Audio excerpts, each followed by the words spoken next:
નમસ્કાર વિદ્યાર્થી મિત્રો, કેમ છો? મજામાં?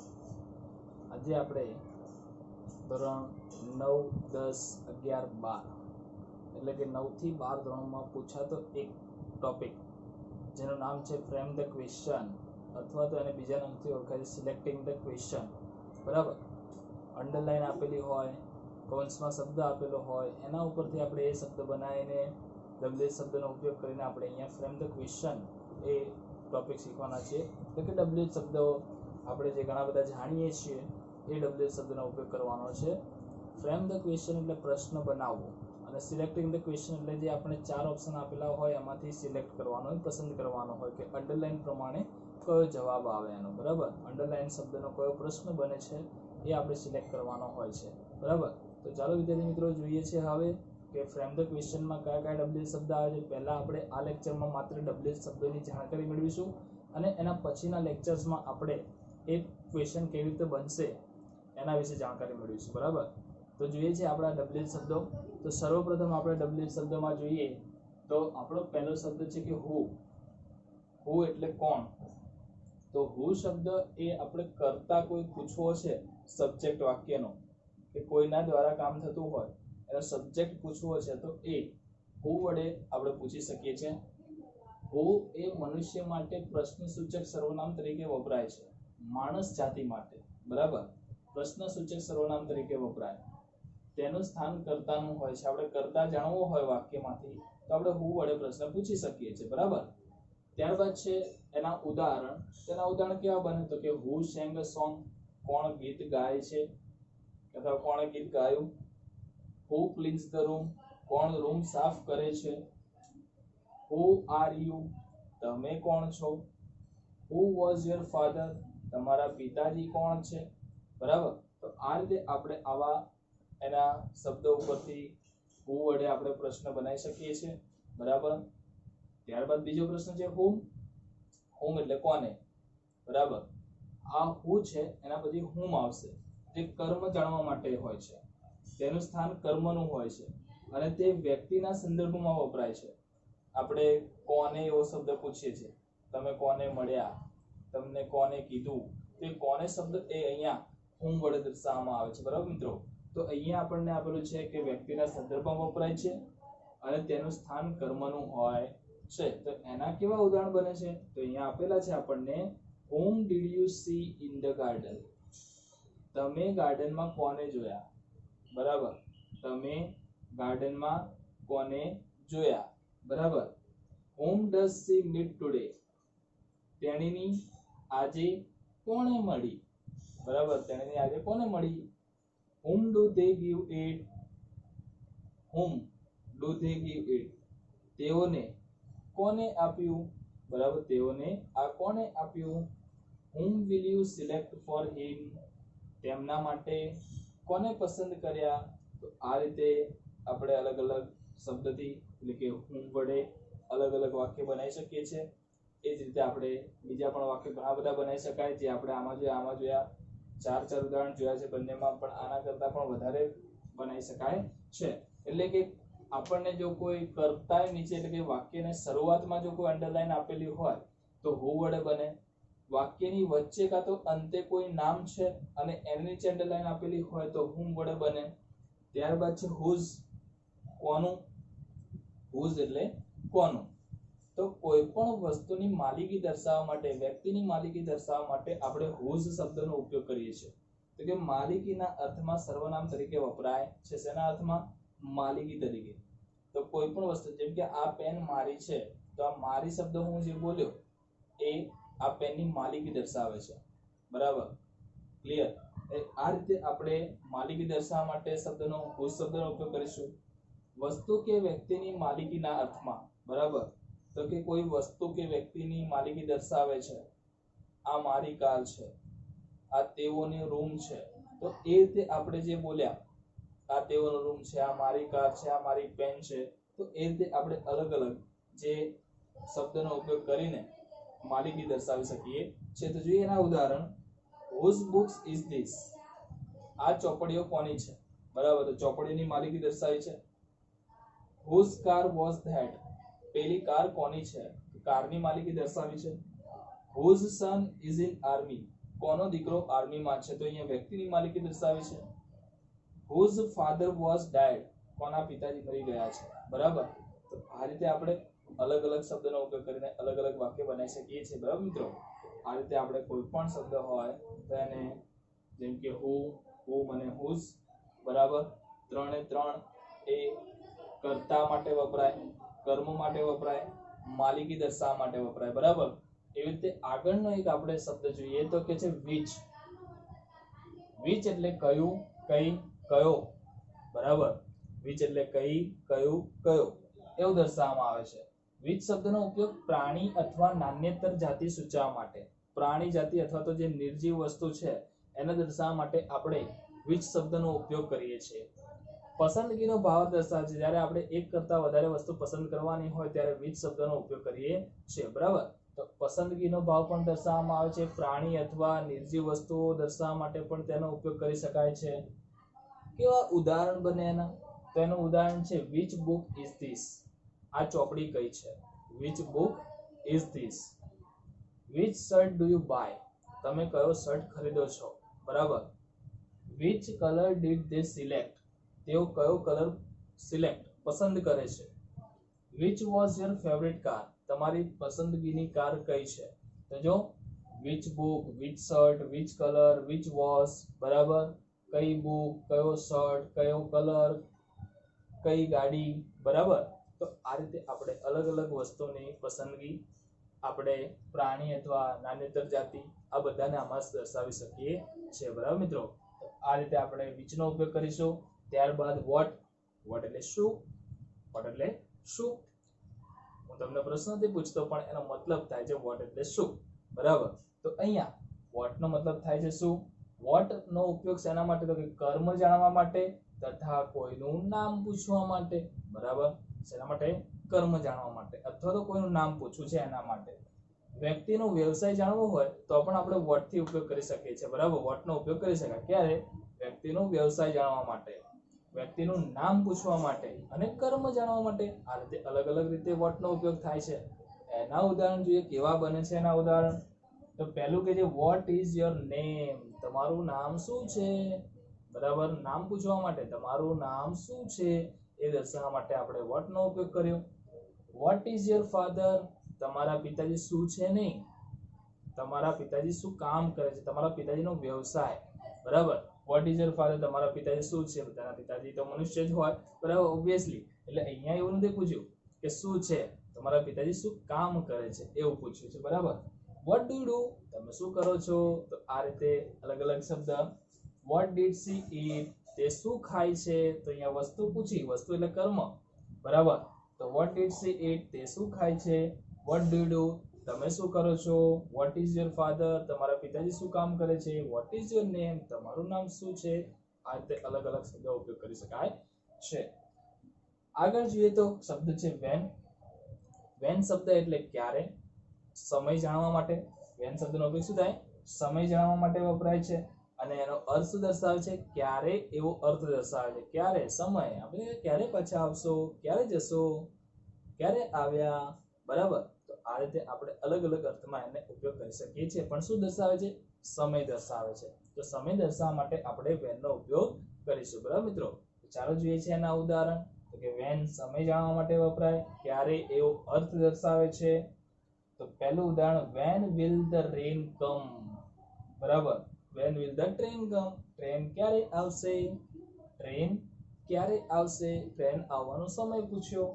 when do you meet them, તમે તેઓને ક્યારે મળો છો. બરાબર. when is she making tea, તે ચા ક્યારે બનાવે છે કે ક્યારે બનાવી રહી છે. when was it bought, તે ક્યારે ખરીદાયું છે. તો આ રીતે તે ક્યારે ખરીદાયું હતું, તે ક્યારે ચા બનાવી રહી છે. તમે તેમને ક્યારે મળો છો, તમે ટ્રેન ક્યારે આવશે. આ રીતે અલગ અલગ શબ્દોમાં ઉપયોગ કરી શકીએ છીએ. બરાબર મિત્રો. તો સૌથી પહેલા આપણે જોયું who એટલે કોણ, મનુષ્ય માટે પ્રશ્નસૂચક સર્વનામ, કર્તા જાણવા. whom એટલે વ્યક્તિના સંદર્ભમાં, કર્મ જાણવા માટે. whose એટલે માલિકી દર્શાવે, માલિકીના અર્થમાં. વિચ એટલે કયું, કઈ, કયો, જે પ્રાણી અથવા નાન્યતર જાતિ સૂચવવા માટે પસંદગીનો અર્થ પણ દર્શાવે. વોટ એટલે શું, તો કે 3 વસ્તુ: કર્મ જાણવા માટે, નામ જાણવા માટે અને વ્યવસાય જાણવા માટે. કોઈ વ્યક્તિનો વ્યવસાય જાણવો છે તો એના માટે પણ ઉપયોગ કરી શકાય. સમય જાણવા માટે વેન શબ્દ અને ક્યારે એવો અર્થ દર્શાવે છે. તો અત્યારે આટલા આપણે જોયા છે. હજુ આપણે આગળ જોઈ રહ્યા છે, ચાલુ જ છે આપણું લેક્ચર, બરાબર. તો હજુ આપણે આગળ જોઈશું, બરાબર વિદ્યાર્થી મિત્રો. તો આ આપણા જ્યારે પણ આપણું ચાલે છે ત્યારે તમારે આ બધી થિયરી તમારે ચોપડામાં લખવાની છે. ચોપડો સાથે જ રાખવાનો છે. તમારે આ બધું લખવાનું છે તમારી નોટબુકમાં, એટલે કે તમારું રેગ્યુલર જ્યારે પણ ચાલુ થઈ જાય ત્યારે બધું તમને એક સાથે મળી રહે. તમારે કોઈને પૂછવા જેવું ના રહે, કોઈ ડાઉટ ના રહે, બરાબર. તમારી નોટ કમ્પ્લીટ હોવી જોઈએ ગ્રામરની, અને ગ્રામરની નોટ કમ્પ્લીટ જ રાખવાની છે, બરાબર વિદ્યાર્થી મિત્રો. તો ચાલો હજુ આગળ જોવાનું છે, તો ચાલુ જ કરીએ છીએ. સબસ્ક્રાઇબ કરો અમારી ચેનલ સરળ એજ્યુકેશનને અને પાસે રહેલા બેલ આઇકનને ક્લિક કરો, જેથી નવા વિડીયોની નોટિફિકેશન સૌથી પહેલાં આપને મળે. આગળ જે શબ્દો જોયા, હવે ત્યારબાદ નવા જે શબ્દો જોવાના છે એ છે, સૌપ્રથમ આપણે જે આગળ હુ, હુમ, હુઝ, વિચ, વેન, વેર એ જોઈ ગયા. હવે આપણે જોવાનું છે પહેલું વાય, બરાબર. તો વાય શા માટે? તો વાય એટલે કે શા માટે, બરાબર. એનો મતલબ થાય છે શા માટે. તો કારણ જાણવા માટે વપરાય છે. વાયનો ઉપયોગ શું થાય? કારણ જાણવા માટે. કોઈ વસ્તુનું કારણ જાણવું છે તો એના માટે વાય શબ્દનો આપણે ઉપયોગ કરી શકીએ છીએ, બરાબર. અને ક્યાં આવે છે તો કે વાક્યની શરૂઆતમાં આવે છે. મોટાભાગના ડબલ્યુએચ શબ્દ ક્યાં આવે? વાક્યની શરૂઆતમાં જ આવે. ડબલ્યુએચ થી જ બનતા હોય બધા, બરાબર. એટલે વાક્યની શરૂઆતમાં જ આવશે. તો કારણ જાણવા માટે વાક્યની શરૂઆતમાં આવે. કોઈ પણ વસ્તુનું કારણ જાણવું છે, કેમ થયું, શા માટે થયું, બરાબર. તો એના માટે આપણે વાય શબ્દનો ઉપયોગ કરીશું. તો એના ઉદાહરણ જો આપણે કેવી રીતે બનાવી શકીએ તો કે વાય આર યુ લેટ, તમે શા માટે મોડા છો. વાય આર યુ લેટ, તમે શા માટે મોડા છો. વાય ડઝ હી એબસેન્ટ, તે શા માટે ગેરહાજર છે. તે શા માટે ગેરહાજર છે. વાય વર ધે ટાયર્ડ, તેઓ શા માટે થાકી ગયા, બરાબર. તેઓ શા માટે થાકી ગયા, એ રીતે. વાય ડુ યુ કોલ મી, તમે મને શા માટે બોલાવ્યો. તમે મને શા માટે બોલાવ્યો. તો આ રીતે આપણે અલગ અલગ કારણો બતાવવા માટે, અલગ અલગ કારણ જાણવા માટે આપણે વાય નો ઉપયોગ કરીએ છીએ, બરાબર. તો આ રીતે આપણે આનો ઉપયોગ કરી શકાય. ત્યારબાદનો શબ્દ છે વેર. વેર એટલે ક્યાં, કોઈ જગ્યા, સ્થળ જાણવા માટે, બરાબર. કોઈ જગ્યા છે એના વિશે જાણવા માટે, એના સ્થળ વિશેની માહિતી મેળવવા માટે. કોઈ ક્યાંક ગયું છે તો એ સ્થળની માહિતી મેળવવા માટે પણ આપણે વેરનો ઉપયોગ કરી શકીએ છીએ. તો અહીંયા સ્થળ જાણવા માટે વપરાય છે. શેના માટે? સ્થળ જાણવા માટે, જગ્યાની માહિતી લેવા માટે આપણે વેરનો ઉપયોગ કરી શકીએ છીએ. તો એના ઉદાહરણ જોઈએ આપણે, તો એમાં બનશે વેર આર યુ ગોઈંગ, તમે ક્યાં જઈ રહ્યા છો. તમે ક્યાં જઈ રહ્યા છો. વેર એટલે ક્યાં, તમે ક્યાં જઈ રહ્યા છો. વેર ઇઝ યોર હાઉસ, તમારું ઘર ક્યાં છે. વેર ઇઝ યોર હાઉસ, તમારું ઘર ક્યાં છે. તો આ રીતે. વેર ડુ ધે સ્ટે, તેઓ ક્યાં રોકાયા છે. વેર ડુ ધે સ્ટે, તેઓ ક્યાં રોકાયા છે. વેર ડીડ હી લાઈવ, તે ક્યાં રહે છે, બરાબર. વેર ડીડ હી લાઈવ, તે ક્યાં રહે છે, બરાબર. તો આ રીતે આપણે વેરનો ઉપયોગ પણ કરી શકીએ છીએ. તો વાય, વેર, શા માટે, ક્યાં, બરાબર. આ જગ્યાની માહિતી મેળવવા માટે, આ કારણ જાણવા માટે. ત્યારબાદ છે હાઉ, કેવી રીતે.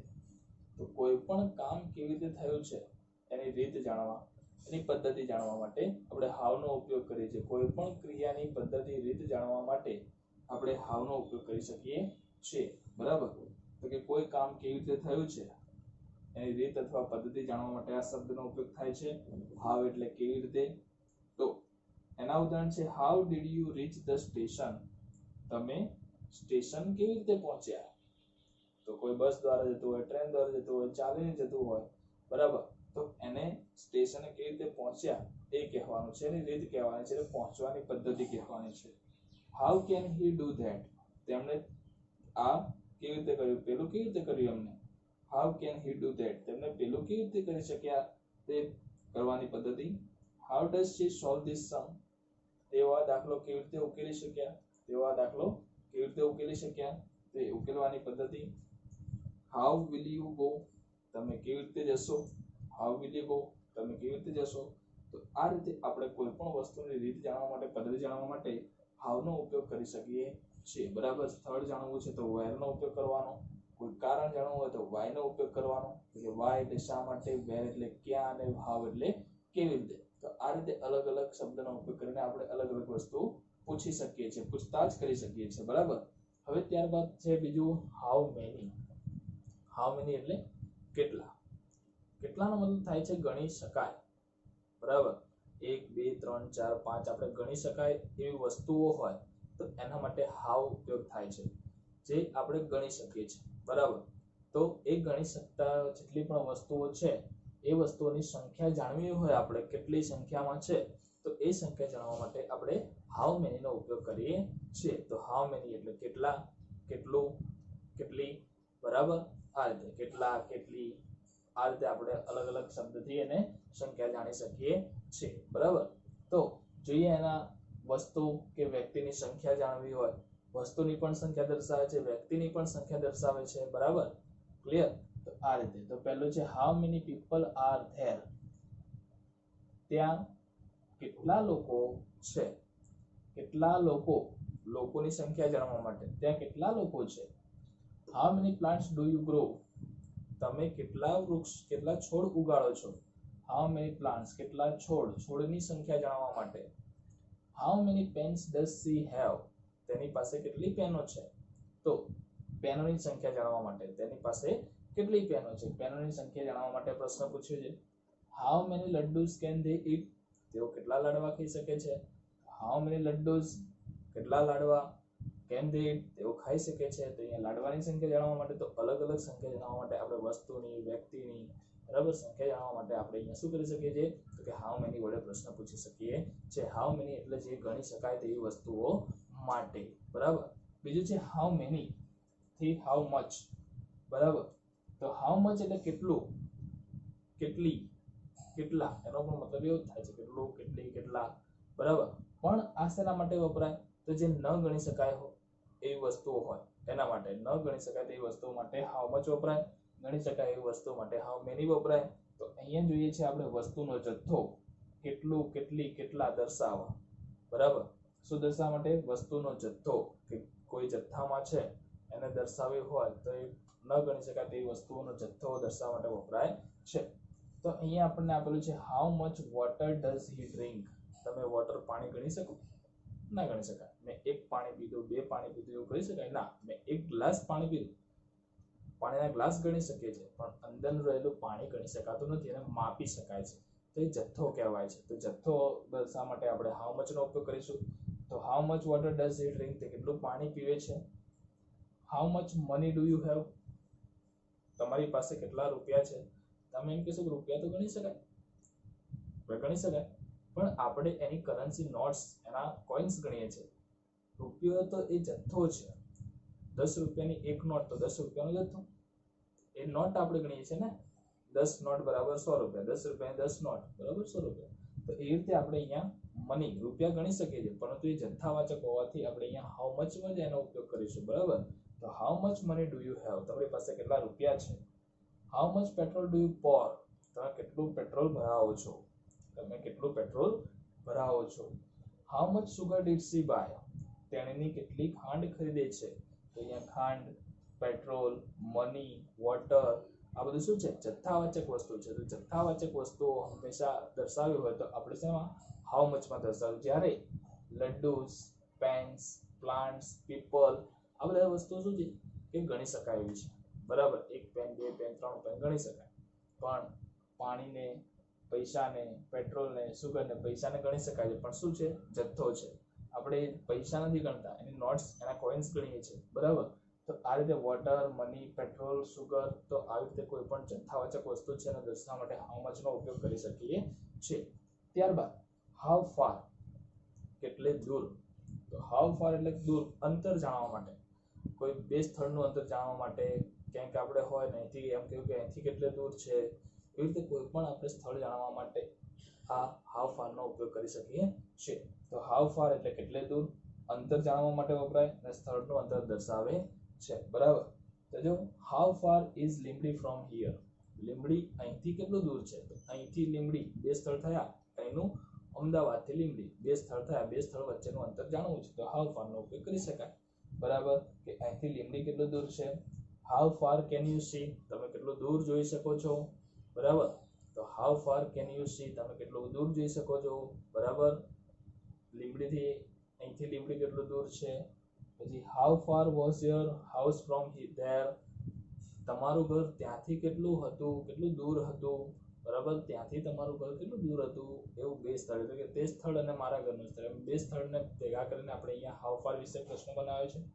How far will they go to work, તેઓ ચાલવા માટે કેટલે દૂર જશે, તેઓ ચાલવા માટે કેટલે દૂર જશે. તો આ રીતે આપણે અલગ અલગ વાક્ય બનાવી શકીએ છીએ. તો આ બીજા 6 શબ્દો છે, આગળ પણ આપણે 6 શબ્દ જોયા, આ બીજા 6 શબ્દ, હજુ પણ આપણે બીજા 6 શબ્દ જોવાના છીએ. તો આ રીતે આપણે બધા શબ્દોનો ઉપયોગ કરીને આપણે WH શબ્દ એટલે કે પૂછતાછ કરી શકીએ છીએ. કોઈ પણ વ્યક્તિ પાસે આપણે કોઈ માહિતી જોઈએ છે તો આ બધા શબ્દોથી આપણને માહિતી મળે છે. તો ફરી એકવાર જો વાય એટલે શા માટે બરાબર, કારણ જાણવા માટે, વેર એટલે ક્યાં તો કે સ્થળ જાણવા માટે, હાઉ એટલે કેવી રીતે વસ્તુની રીત અથવા તો પદ્ધતિ જાણવા માટે, હાઉ મેની એટલે કેટલા તો કે સંખ્યા જાણવા માટે, હાઉ મચ એટલે કેટલું જથ્થો જાણવા માટે, હાઉ ફાર એટલે કેટલું દૂર બરાબર અંતર જાણવા માટે.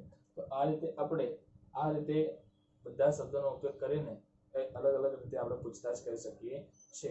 હજુ પણ આપણે બીજા 6 શબ્દો જોવાના છે તો ટુ બી કન્ટિન્યુ છે, આપણે આગળ ચાલુ જ રાખીએ છીએ બરાબર. હજુ 6 શબ્દો આપણે ભણવાના છે એટલે ટોટલ તમને બધા જેટલા WH છે, જે WH ફેમિલી કહેવાય છે એ આખી તમને એની જાણકારી મળી જશે બરાબર, કે આ કેવી રીતે વપરાય છે. પછી એના આપણે શું જોઈશું, વાક્ય બનાવતા શીખીશું બરાબર મિત્રો.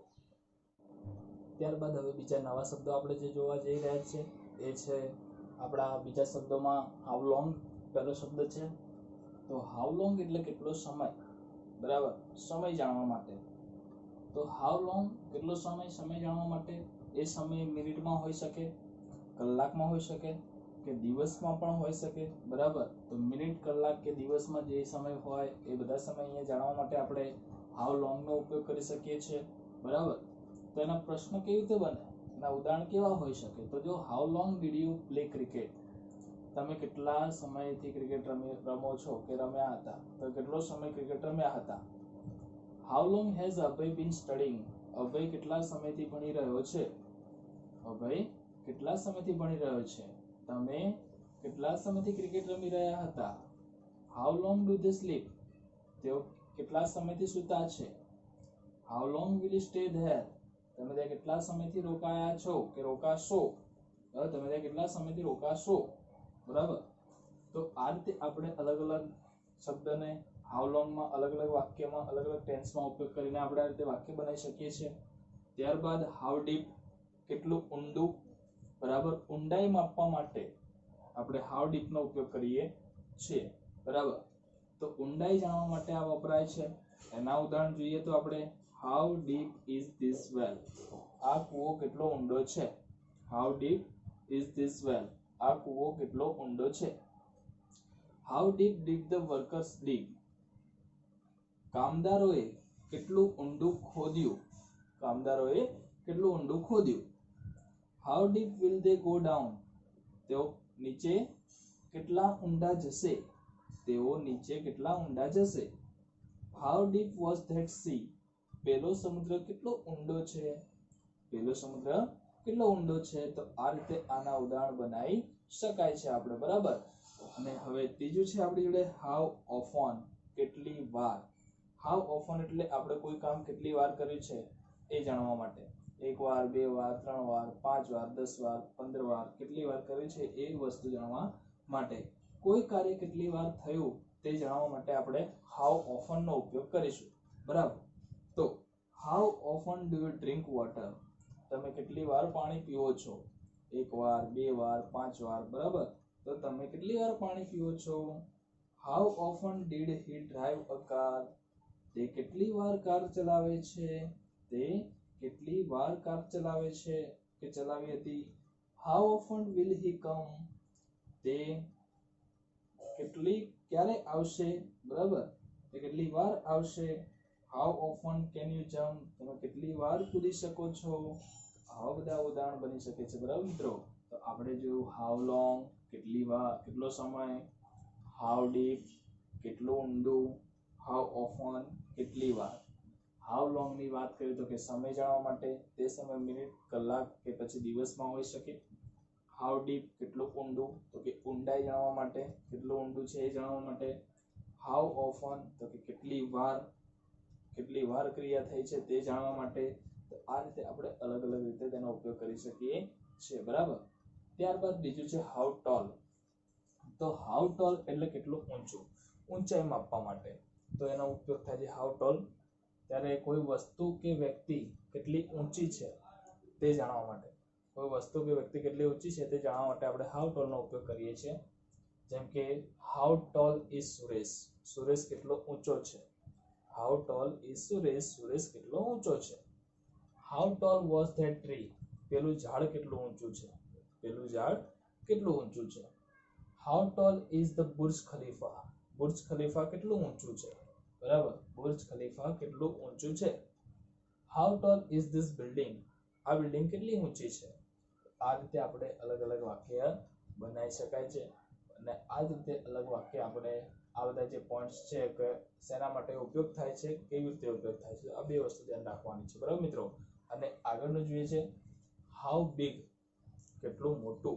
હાઉ બિગ નો મતલબ શું થાય, કેટલું મોટું. તો અહીંયા આપણે કોઈ વસ્તુ કે કોઈ વસ્તુ કેટલી મોટી છે, બરાબર, એ જાણવા માટે આપણે વાપરીએ છીએ આને. કોઈ વસ્તુ કેટલી મોટી છે તે જાણવા માટે. તો how big is our city, આપણું સિટી કેટલું મોટું છે. How big is your house, તમારું ઘર કેટલું મોટું છે. How big was that car, પેલી કાર કેટલી મોટી છે. How big is this zoo, આ ઝૂ કેટલું મોટું છે, બરાબર. પેલી આપણી સિટી કેટલી મોટી છે, તમારું ઘર કેટલું મોટું છે, પેલી કાર કેટલી મોટી છે, અને આ ઝૂ કેટલું મોટું છે. તો આ રીતે આપણે અલગ અલગ રીતે તેનો ઉપયોગ કરી શકીએ છીએ, બરાબર વિદ્યાર્થી મિત્રો. ધ્યાન આપો. આપણે લાસ્ટ જોવા જઈ રહ્યા છે હવે. આપણું છેલ્લું જ શબ્દ છે હાઉ નિયર, કેટલું નજીક. હાઉ નિયર, કેટલું નજીક. આપણે બધા WH ની ફેમિલી જોઈ લીધી, આખી WH ફેમિલી જોઈ, બધા WH શબ્દો આવી ગયા છે. WH ફેમિલી એટલે WH શબ્દો. તો અત્યાર સુધી આપણે બધા જ શબ્દો જોયા છે, લગભગ 18 શબ્દો જોઈ લીધા છે, બરાબર. તો આ 18 શબ્દો એ બધા યાદ રાખવાના છે, ક્યારે કેવી રીતે વપરાય છે, બરાબર. હાઉ નિયર, કેટલું નજીક. તો કોઈ વસ્તુ કે વ્યક્તિ કેટલી નજીક છે તે જાણવા માટે, કોઈ વસ્તુ કોઈ વ્યક્તિ કેટલું નજીક છે એ જાણવા માટે, બરાબર. How near is Limdi from Chotila, કે ચોટીલાથી લીમડી કેટલું નજીક છે, ચોટીલાથી લીમડી કેટલું નજીક છે. How near was your house from us, તમારું ઘર અમારાથી કેટલું નજીક છે, તમારું ઘર અમારાથી કેટલું નજીક છે. How near is she from our family, તે અમારી ફેમિલીથી કેટલી નજીક છે, તે અમારી ફેમિલીથી કેટલી નજીક છે. How near is your car from us, કે તમારી કાર અમારાથી કેટલી નજીક છે, તમારી કાર અમારાથી કેટલી નજીક છે. તો આ રીતે અલગ અલગ શબ્દોનો ઉપયોગ કરી શકાય છે, બરાબર મિત્રો. આપણે આ બધા શબ્દોનો ઉપયોગ કરવાનો છે અને આ જ બધા શબ્દોથી આપણે WH સેન્ટેન્સ બનાવવા છે. આપણો ટોપિક ફ્રેમ ધ ક્વેશ્ચન, એટલે કે WH શબ્દો કેવી રીતે બનાવવા એના વિશે છે. આ બધા જ શબ્દોનો આપણે ઉપયોગ કરી શકીએ છીએ.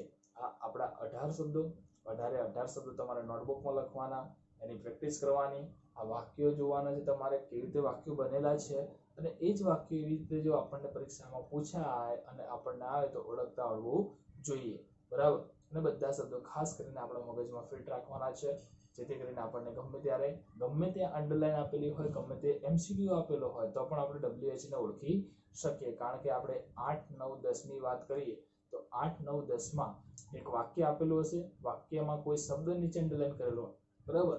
તો એ શબ્દ નીચે અંડરલાઈન હોવાથી આપણે એક અંડરલાઈનમાં કયો WH બંધ બેસે છે એ આપણે જોવાનું છે, બરાબર. તો એ રીતે જે તે અંડરલાઈન હોય એ 8, 9, 10 માં પૂછાઈ શકે એ રીતે, કે 8મું ધોરણ, 9મું ધોરણ, 10મા ધોરણમાં અંડરલાઈન વાળા શબ્દો ઉપરથી આપણે પ્રશ્ન બનાવવાનો પૂછાય છે. જ્યારે 11મા 12મામાં, બરાબર, એ આપણે છે સિલેક્ટિંગ ધ ક્વેશ્ચન, પ્રશ્ન કેવી રીતે બનાવવો, કેવી રીતે પસંદ કરવો.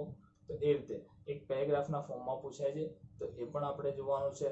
આ જ રીતે આપણે પ્રશ્ન બનાવવાનો છે, પ્રશ્નને સમજવાનો છે, એને કેવી રીતે સોલ્વ કરીશું એ બધું આપણે અહીંયા ધ્યાન રાખવાનું છે. કારણ કે હવે આપણે જે આગળ જોવા જઈ રહ્યા છીએ, હવે પછીના લેક્ચરમાં જ્યારે પણ આપણે જોઈશું ત્યારે આપણે શું જોઈશું તો કે આ બધા શબ્દોનો ઉપયોગ કરીને કેવી રીતે WH બનાવી શકાય. બરાબર. તો હવે નેક્સ્ટ આપણો ટોપિક એ જ હશે. દરેક ટેન્સ વાઇઝ આપણે જોઈશું કે આપણા જે તે WH માં કેવી રીતે વાક્ય બને છે અને તમારે એ વાક્ય તમે કેવી રીતે સોલ્વ કરી શકો છો. બરાબર વિદ્યાર્થી મિત્રો. તો અત્યાર સુધીનો આપણે આટલું ભણ્યા. હવે આપણે નેક્સ્ટ લેક્ચરમાં મળીશું.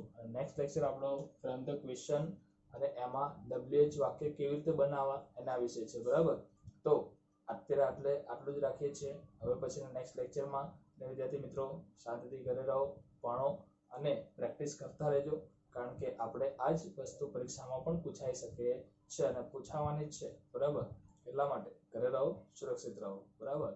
ત્યાં સુધી હવે